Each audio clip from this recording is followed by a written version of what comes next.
Lekeitura 3 aldiz bueltatu zen, baina haren heriotzak ez du oihartzunik izan. Habsburgoko Otto zen bera, Austro-Hungariako printzea. Aita hil zitzaionean, heriotzatik ihesiz joan zen Lekeitura, erbestera, ama eta 7 nebarrebekin.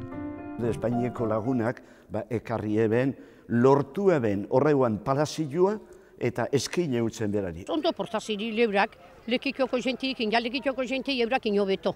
Harremanon horren lekuko, antzinako jauregia da. Gaur hotel bihurtua. Garai hartan entzuten zen musika jarrita, logelako usaina arnastuta eta begiak itxita. Orduantxe ikusiko ditugu Austro-Hungariarrak benetan hemen, gela honetan. Zitaren esentzia ere hor dago, izkina batean bere seme nagusia esten. I command, you command, he commands.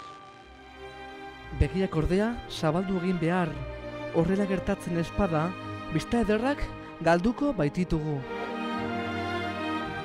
Otto joan den hilabetean hiltzen, eta ezin izango du garaitzu artea berriro ikusi. Ez du beranai arrebekin parkean igaro zituen unei buruz hitz egingo. Ez dugu hondartzan zaldian jolasten ikusiko. Beramarekin Paskoegunez ez da prozesioan irtengo. Eta Benito Badeak ezin izango du berarekin gehiago otoitz egin. Otoitz, Otto ikur zuen inperioagatik.